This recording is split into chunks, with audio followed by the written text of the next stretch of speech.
Hola a todos, ¿cómo están? Qué bueno tener esta oportunidad el día de hoy de compartir con todos ustedes allá en la casa. Así que yo les pido que se acomoden ahí, que se pongan cómodos, llamen a los seres queridos. Si alguien está haciendo algo, llámelo para que escuche este mensaje. Es un mensaje que va a edificar tu vida. Quiero por este medio introducir a mi esposa que está aquí hoy acompañándome y que va a ser parte de este mensaje, de esta reflexión que tenemos. Dios les bendiga a todos. Es un momento muy especial para todos nosotros poder compartir este tema con ustedes y de verdad queremos pedirles que prestemos atención y que tomemos la mejor postura para escuchar la palabra de Dios. Sí, el tema que nos embarga hoy, que vamos a tratar es el tema del proceso de la muerte de Jesús. Hay un proceso de muerte en Jesús y entonces escogimos tres cosas que pasan en ese proceso en el cual Jesús muere y por el cual tenía que pasar forzadamente. Y he titulado el primero de los procesos del cual tenía que pasar Jesús, que fue el de la decisión. Así que dígale que está al lado suyo ahí en su casa, la decisión. Y Jesús se enfrentaba en este momento a la decisión más importante que se ha podido tomar en el mundo. Ni siquiera ningún presidente que tiene que tomar una decisión de ir a guerra o cualquier otra decisión se le iguala en cuanto al peso de la decisión que Jesús iba a tomar. Tenía que tomar una decisión. Era el momento. Este era el tiempo que tenía que enfrentarse. Decidir entre llevar los pecados de la humanidad en una cruz y absolvernos de todo peso, o tal vez decir no, porque yo no tengo nada que ver con esto. Y es así. Jesús estaba encarnado, tenía todas las características de un hombre y ahorita vamos a ahondar un poquito en eso, pero para eso vamos a ver una lectura, vamos a hacer una lectura. Le voy a pedir a la pastora que haga la lectura y que pongamos atención a todos los detalles que hay ahí. Mateo 26, versículo 36.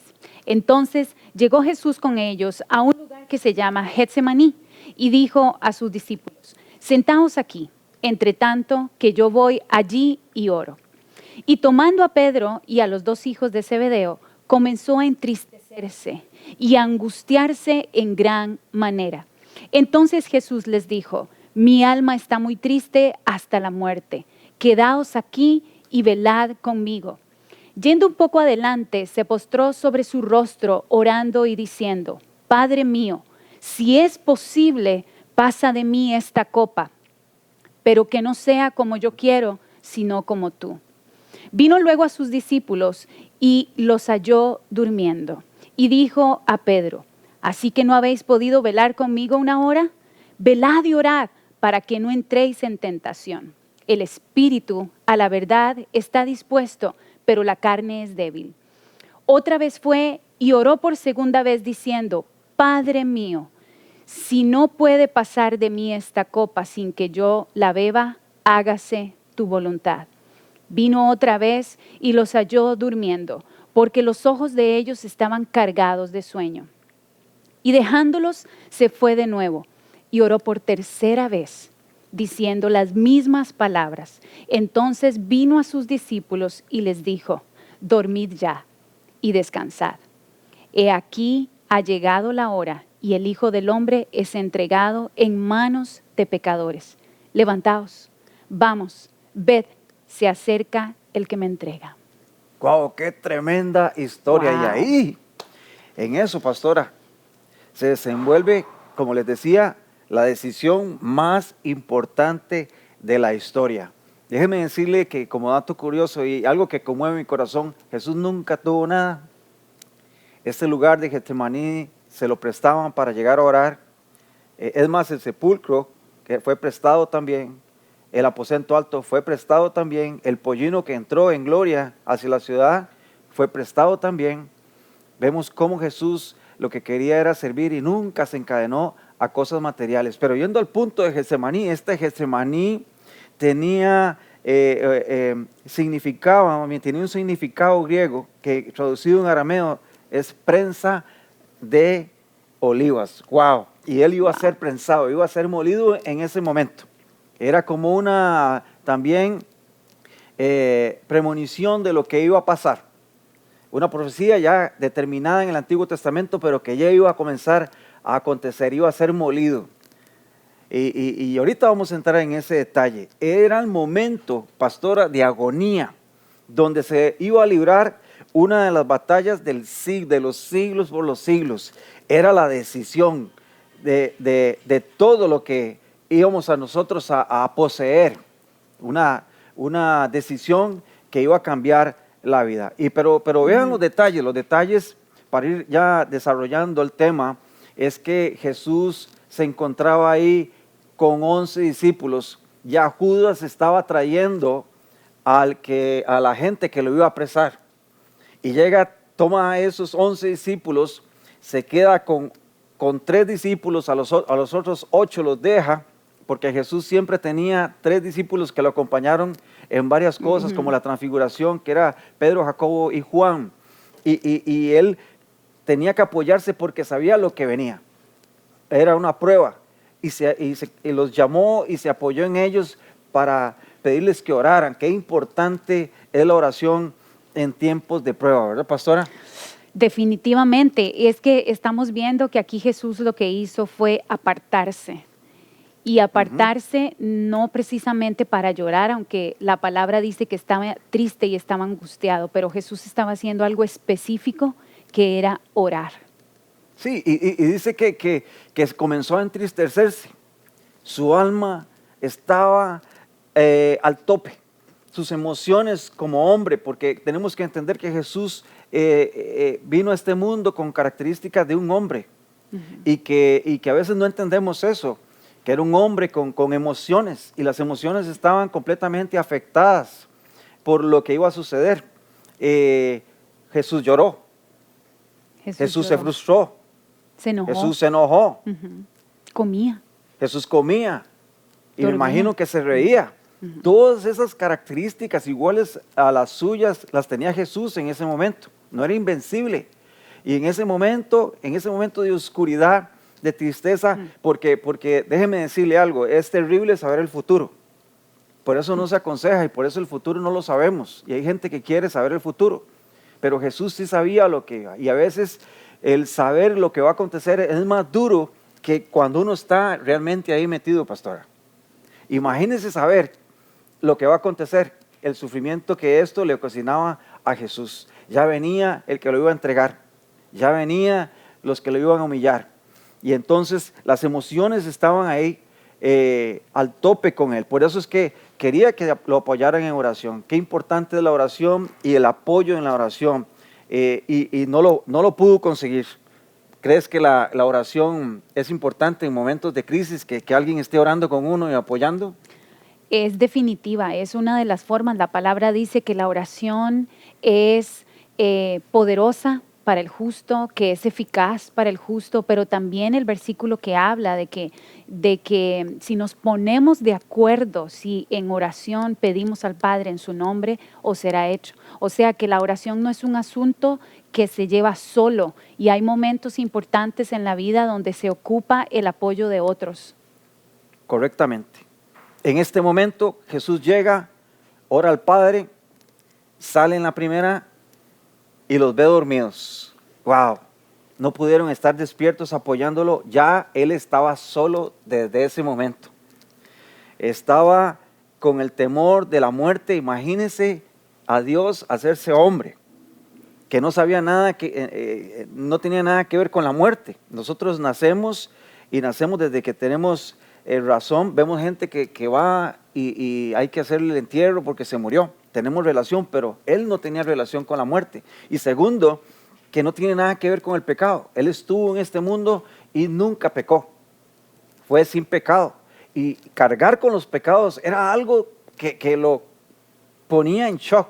completamente las emociones, y lo peor que le podía pasar es que en el momento que adquiriera los pecados iba a ser separado del Padre. Este proceso los discípulos no lo acompañaron. Dios tenía que dejarlo solo en este momento. Era un momento de soledad donde Jesús tenía que enfrentar su circunstancia por usted y por mí. Donde Jesús en su soledad tenía que enfrentarlo solo, completamente solo. Ni una voz de aliento, ni una voz de apoyo, ni los discípulos que se suponía que tenían que estar con él estuvieron con él. Qué feo eso, ¿verdad? ¿Crees que hubiese sido bueno que lo apoyaran? Lógicamente que sí. Lógicamente, o sea, si nos ponemos a pensar en momentos en los que nosotros mismos hemos pasado momentos de angustia profundos, ponte a pensar ahí donde tú estás, un momento donde pasaste un momento de angustia profundo y pudiste recurrir a alguien, pudiste hacer una llamada, pudiste hablar con alguien, el abrazo, el consuelo de alguien, Correcto. siempre es reconfortante, pero sentirse solo en un momento así, la verdad mi mente no puede exactamente captarlo todo, pero puedo identificarme por lo que la palabra dice y percibir.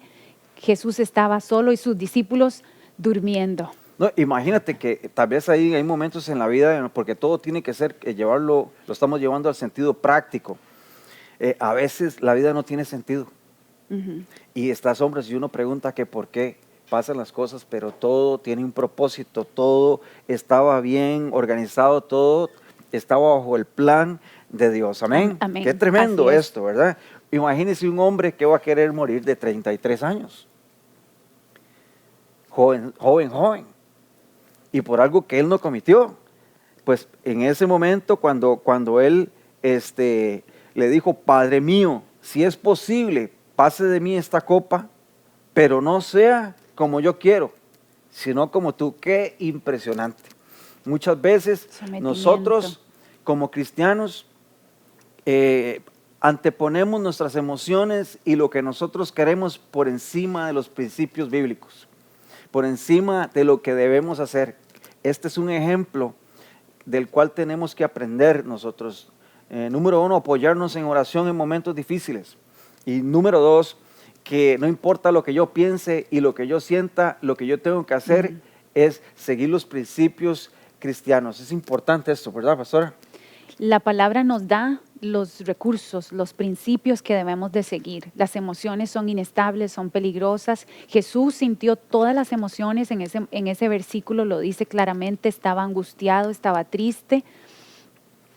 Sin embargo, esas emociones no lo dominaron. Él hizo lo que debió hacer, tenía claro su propósito. No dejó que las emociones lo gobernaran, envolvieran hasta el punto de no llegar a hacerles, aunque les dijo a sus discípulos, ¿por qué están durmiendo? Pero tampoco se ve como que Jesús hizo un drama ahí. Él estaba consciente de que era una lucha suya, su propósito. Sí, pero imagínese ver a los compas, a los amigos ahí dormidos sin apoyarlos. Sí, debió haber sentido en ese momento emocional algo.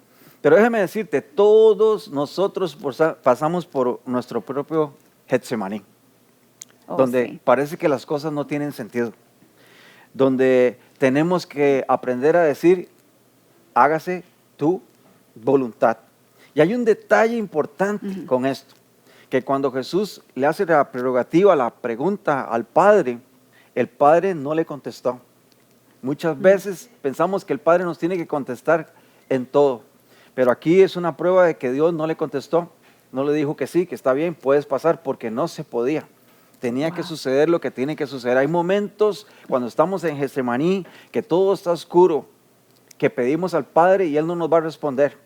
Simplemente porque ese proceso, eso es necesario para nuestra vida. ¿Has pasado tú por algún momento donde Dios no responde y está oscuro y te quejas y dices, ¿verdad? Sí, Pero muchos. todo es mejor llevarlo a hágase tu voluntad. Tenemos que aprender a decir, hágase tu voluntad. No es fácil, ¿ah? No es resignarse, es aceptar que mi voluntad siempre va a ser más limitada, que lo que yo quiero siempre es más limitado que lo que Dios tiene para cada uno de nosotros, que lo que Dios tiene para mí. Cuando yo acepto la voluntad de Dios, estoy aceptando un plan más grande. Cierto. Déjeme decirle que en Marcos, en este versículo, y es algo que me llamó la atención, dice, Abba Padre. Esa palabra con la cual llegó Jesús no fue dando órdenes a Dios, no fue exigiéndole a Dios. Muchas veces nosotros le exigimos a Dios, le damos órdenes a Dios. Más bien lo que significa esta palabra es papito, es una palabra de humildad. Es como un niño cuando le pide algo y se queda viendo con esa humildad al papá. Y con mucho respeto, sí, papito, era una señal de sumisión al padre. Dice, papito, si puedes pasar de esto, de mí, Esta pues copa. pues hazlo, y si no, pues haz tu voluntad. Aún en sus emociones estaba él clamando al Padre como se debe hacer, con un respeto, con esa disposición de alabarlo, de glorificarlo, con esa disposición de humildad, de sencillez, con la cual nosotros tenemos que acercarnos al Señor. En el versículo 40, pastora, tremendo, y todos los que nos están oyendo en este momento, bienvenidos y se están sumando, algunos. Viene la segunda pregunta, cuando vino Jesús a sus discípulos por segunda vez y los encuentra otra vez durmiendo. Y les dice, velad y orad para que no entréis en tentación, porque el espíritu, la verdad, está dispuesto, pero la carne es débil. Y aquí hay varias enseñanzas, claro. Jesús quería y estaba deseando que lo acompañaran. Claro que sí. ¿Por qué? Porque él necesitaba estar acuerpado en oración. Pero también ellos necesitaban estar orando por lo que venían. Por lo que venía. Ellos entraron en tentación y negaron a Jesús simplemente porque les faltó ¿qué? Oración. Quiere decir que la oración me prepara para lo que viene. No solo eso, sino que la oración no cambia a Dios, sino que me cambia a mí. Amén. Entonces, escuche eso, escuche bien, sí. tome nota. La oración no cambia a Dios, No. sino que me cambia a mí. Y la oración Sí. me prepara para lo que Es más, viene. te lo voy a poner de otra forma. La oración no cambia a Dios, cambia las cosas, pero me cambia a mí. Así es. Puede cambiar las cosas, pero es bien importante este detalle. Él estaba pidiendo, le estaba preocupado en medio de su desolación, en medio de su angustia, estaba pensando, ¿por qué no oran? Van a caer en tentación. Entonces, qué importante es la oración cuando uno está en estos momentos difíciles. Decía aquí anoté una frase que descubrí en algunos libros, dice, la oración hace que el creyente que está de rodillas frente a Dios pueda ponerse de pie y con firmeza delante de los hombres. De los hombres. ¡Wow! Amén. Voy a volverla a decir. Amén. Me encantó. La oración hace que los creyentes que están de rodillas frente a Dios puedan ponerse de pie en firmeza delante de los hombres. O sea, Amén. Que la oración me fortalece. Que la oración me fortalece. La segunda frase, después de que vuelve a orar, dice, Padre mío, si puedes pasar de mí esta copa sin que yo la beba, hágase su voluntad. Ya cambia el tono. Cambió. Quiere decir que de una oración a la otra, ya Jesús comienza a ver la luz. Jesús comienza a ver las cosas más claras. Comienza a aceptar, porque uno en la oración, cuando Dios no responde, tiene que aceptar la voluntad de Él. Y eso nos pasa a todos, pastora, que uno empieza y se frustra y sale mal, pero el secreto es volver a orar. Y cuando usted vuelve a orar, usted comienza a visualizar las cosas de una forma muy diferente. Usted comienza a orar y Dios comienza a darle la paz, comienza a darle ya la estabilidad emocional y usted comienza a aceptar de que se tiene que esperar. De que hay un tiempo, Hay un ¿verdad? tiempo. De que hay un momento en Dios. Correcto. La tercera parte o la tercera oración que hace, Jesús vuelve, se encuentra con los discípulos, pero en esta vuelve a preguntar lo mismo al Padre, pero ya no le dice nada a los discípulos. Dice, sigan durmiendo. Inmediatamente les dice, sabe que levántese porque la hora ha llegado. En ese momento, después de 3 veces de orar, ya Jesús sale completamente diferente. Sus emociones están firmes, sus emociones están estabilizadas y Él dice, voy a enfrentar la decisión. Voy a enfrentar lo que tengo que enfrentar. Así es. Voy a la situación, la voy a enfrentar en este momento. Y esto es lo que me toca y eso es lo que voy a vivir y lo voy a vivir confiado en que algo va a pasar extraordinario. Y eso es la fe que tenemos. Vemos que en lo secreto se pueden obtener varias cosas. Por ejemplo, vamos a sacar de aquí por lo menos tres conclusiones. ¿Cuál sería una para ti? Importancia de la La oración. importancia de la oración. La importancia de aceptar la voluntad de Dios. Buenísimo. Número 2, la oración 1, la voluntad de Dios. Y la número 3, como yo la interpreto, ¿Sí? podría decir que el sometimiento, el rendimiento de nuestro El enfrentar. ser completo. El enfrentar, sí. El Porque enfrentar la situación. Exacto, cuando usted ya se rinde, cuando usted ya dice, sí, esta es la voluntad, y entonces ahí usted enfrenta la situación. Enfrentar la situación. ¿Qué es lo que pasa? Claro. Que cuando no oramos, se corta todo eso. Cuando no oramos, nos venimos a ser débiles. Y cuando somos débiles, vemos todo nos cambia. Entonces perdemos la fe. Es que la oración es una conexión, es mi conexión con Dios. La oración me lleva delante de Él, de su presencia. Y aunque este es un tema extenso, la oración no es solamente un momento a puerta cerrada con Dios, que la Biblia habla de eso, pero es un hábito. Es un estilo de vida. Y cuando yo tengo el estilo de vida de estar conectada con Dios, por supuesto que voy a tener esa protección sobre mi vida. Amén. No que no me van a pasar cosas, porque Jesús estaba ahí enfrentando el momento más difícil y, como decías, la decisión más poderosa y trascendental para toda la humanidad. Él Correcto. estaba enfrentando algo. Nosotros vamos a tener que enfrentar algo, pero la clave está en este momento importante de oración y de sometimiento, porque las situaciones siempre van a venir. Amén. Ese fue el primer punto. El primer punto Wow, era la tremendo. decisión. Ahora el segundo punto, vamos a ir un poquito más adelante en estos tres procesos, y es la humillación. Y quiero que leas Mateo 27, para que veamos qué fue lo que pasó con Jesús después de su aprehensión. Entonces los soldados del gobernador llevaron a Jesús al pretorio y reunieron alrededor de él a toda la compañía.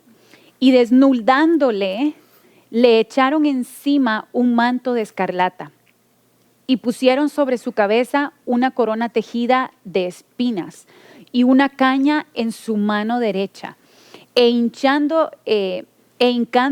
la rodilla delante de él, le escarnecían diciendo: «Salve, Rey de los judíos». Y escupiéndole, tomaban la caña y le golpeaban en la cabeza. Y después de haberlo escarnecido, le quitaron el manto, le pusieron sus vestidos y lo llevaron para crucificarle. Qué relato Wow, qué pasaje. más duro, impresionante. Y recuerden que Jesús no había hecho absolutamente ningún mal.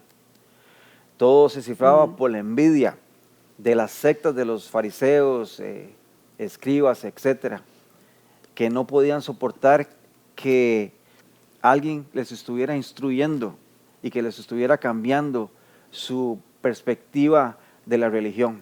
Todo eso fue la humillación. Vemos que le ponen una corona de espinas. Una corona de espinas. Era algo doloroso.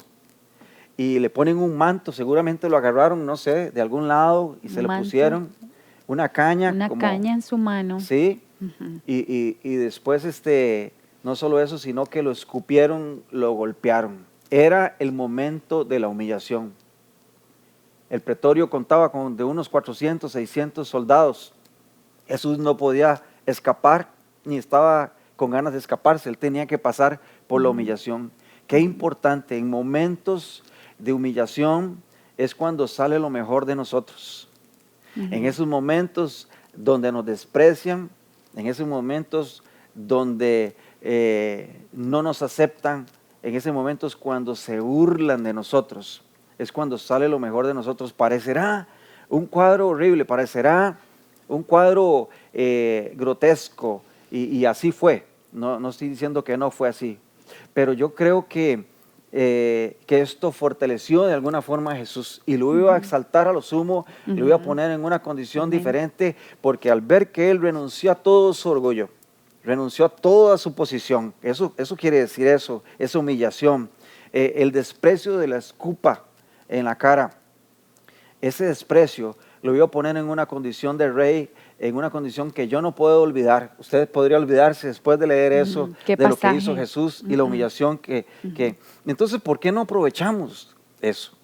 ¿Por qué no hemos entendido de una vez por todas de que usted tiene que levantarse? Hay mucha gente con complejos difíciles de sacar, que no creen que pueden salir adelante, que se creen menos en la vida. Hay uno que se humilló para que usted no tenga eso, que nos ha cambiado nuestra posición, que ya no somos criaturas, que somos hijos, que somos reyes, sacerdotes y tantas cosas más de calificativos al ser hijo de Dios. Él se humilló, lo escupieron, lo hicieron mofa, todo esto lo hicieron como en señal de que haciéndole una parodia de que él era un rey, pero realmente no era, y se burlaron de él simplemente para que nosotros en nuestro interior, podamos entender que valemos la sangre de Cristo, y por eso él fue humillado. Amén. En algún momento te has sentido menos, y esto te puede llegar a edificar. Definitivamente lo que llamamos en tiempos actuales bullying. Oh, sí, el famoso bullying. Creo que indirectamente y directamente en algunos momentos nos hemos sentido así. Algunos que creemos en el Señor y tenemos nuestra fe en Él, hemos sido criticados por esto, y nos pasa mucho, y he oído muchos testimonios de familias, personas como miembros de una familia, que su familia no entienden su creencia y son criticados, son perseguidos, y se entristecen, se deprimen, se angustian y ya lo quieren dejar todo tirado por un momento. Pero si vemos este pasaje así como está, realmente no se compara. No se compara. Jesús pasó la peor de las humillaciones y lo llevó hasta su último momento. Como dice la palabra, Él sería exaltado completamente. Y para nuestras vidas, si soportamos la prueba, también veremos la exaltación de Dios sobre nuestras vidas. Cada vez que te sientas menos, que sientas que no vales, que estás viendo este video, vuelve a repasar esto. Hubo uno que fue humillado para que tú no seas humillado. Y todo esto es algo interior, no es el exterior, es algo interior. Amén. Pero aquí viene la parte buena. Número 1, ¿qué era? El punto número 1 del proceso de la muerte. Poder de la oración. No.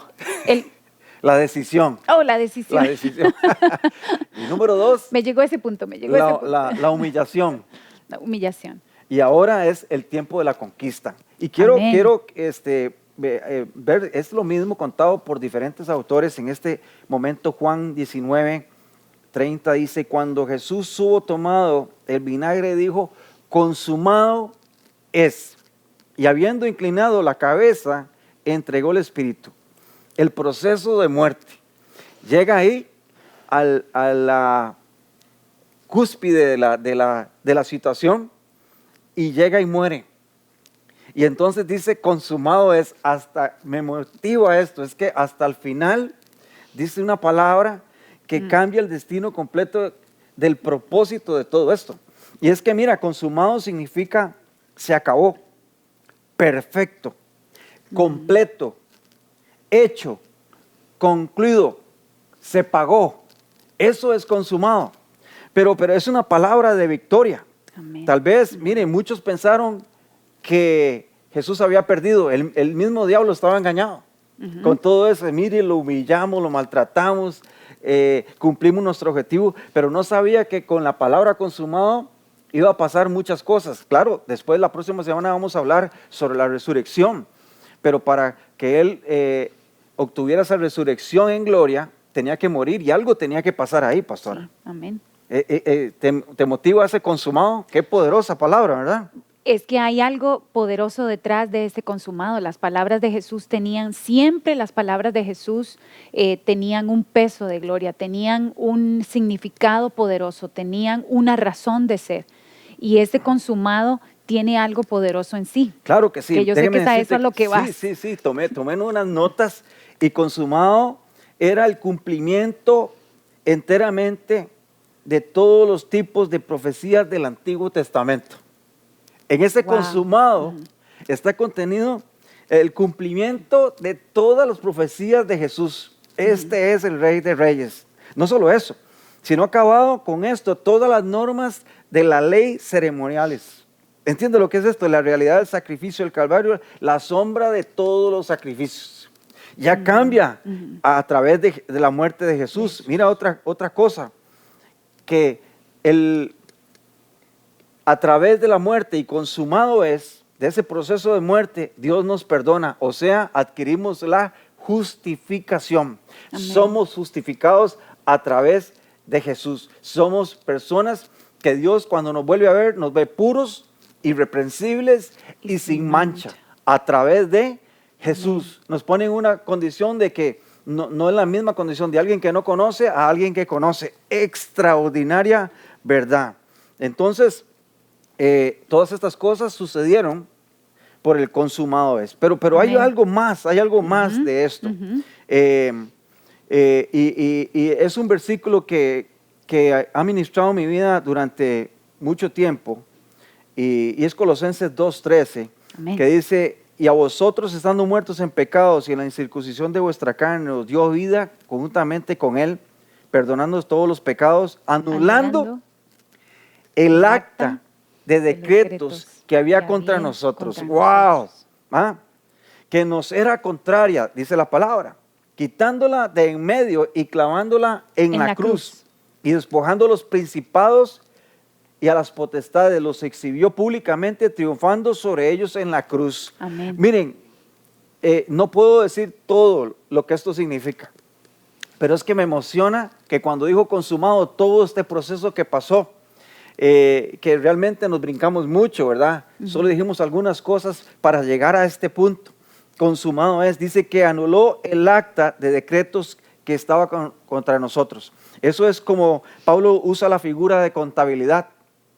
Cuando una persona contraria tiene una deuda, entonces usted adquiere papel y ahí, a puño y letra, usted, Marcia Pong, me debe tanto. Ese documento dice que anulando el acta decretos que estaba contra nosotros, es que ya no existe. Había algo que nosotros teníamos, una deuda, pero eso ya no existe. Ahí fue Jesús quien la agarró y la destruyó. En el momento de la cruz. Es como un documento legal, un acto legal. O sea que nadie puede venir a decirle a usted que usted tiene una deuda, porque ya Jesús la canceló. No hay condenación para los que están en Cristo Jesús, dice la palabra. Amén. Y esto es por el acto de Jesús en la cruz y el momento del consumado es. Correcto. Quitándola, dice, de en medio y clavándola en la cruz. Era costumbre poner en la cruz de los sentenciados, todos los que iban a ser crucificados, poner cuál era el delito. Entonces lo que está diciendo acá es que el delito suyo, el delito de usted que me está viendo en la casa, que debía estar en la cruz, lo agarraron y lo pegaron en la cruz de Jesús. O sea que cuando usted lo ve, no hay delitos ya. Ya usted no puede ser acusado por nada. El delito que usted tenía en ese momento, pastora, era puesto en la cruz. Se robó, asesinó, eso lo pusieron en la cruz con el Señor. Amén. Y ya no nos pueden acusar. Eso es quitando de en medio y clavándola en la cruz. La acta. Qué tremendo eso. Y después dice, despojando a los principados y a las potestades, los exhibió públicamente, triunfando sobre ellos. ¡Wow! Eso fue la victoria que Jesús obtuvo con las tinieblas. Ahí exhibió a todo el mundo. Digo, aquí se asustaron porque dice, ganamos, había una fiesta tremenda. Ahí el diablo con sus, ¿verdad? Y entonces llegó Jesús y le dice, un momento, aquí no se repartan nada porque yo he vencido. Amén. Esa es la victoria que nosotros tenemos. Nosotros no tenemos que pelear contra el diablo con nuestras propias fuerzas, sino en lo que hizo Jesús en la cruz, que es un derecho legal. Por eso tiene que sujetarse y tiene que someterse. Y eso es algo impresionante, impresionante. En el momento que un cristiano entienda esta palabra y se ponga a orar con autoridad, las cosas comienzan a tener sentido para él. Es muy importante que entendamos que a veces la gente se asusta por todo y piensan que el diablo puede hacer con ellos lo que quieran y hay gente que es fracasada. Pues déjenme decirle que a través de la muerte del Señor, cuando dijo consumado es, todo eso fue disuelto. Así que espero que este tema, esta enseñanza corta haya sido de gran edificación para usted. Sáquele el jugo a lo que dijimos. No podemos hablar mucho porque es bien extenso el tema. Y la siguiente semana, este miércoles, por cierto, pastora, vamos a estar en vivo por medio de nuestra plataforma a través de Kairos en Facebook Live a las 7 de la noche, hora de California, Sacramento. Y estaremos ahondando un poquito más del tema. Y el próximo domingo vamos a estar hablando sobre la resurrección. Pastora. Esperamos que esta enseñanza sea de edificación para su vida. Quisiéramos llevarlos a orar con nosotros y hacer una reflexión del tema. Es un tema que tratamos de compartir con ustedes de manera práctica, cómo podemos aplicarlo a nuestra vida. Ese proceso de Jesús, que hablamos de 3 cosas básicas importantes, pero cómo puedo aplicar yo eso para mi vida, para que llegue esto a mí también, para que la palabra haga un efecto. Yo siempre he dicho que la palabra de Dios es vida. Y como vida tiene que provocar en nosotros cambios. Entonces, llevarte y motivarte y decirte todo lo que ves en la palabra de Dios también se aplica para ti. Nos vemos, los queremos mucho. Bye bye.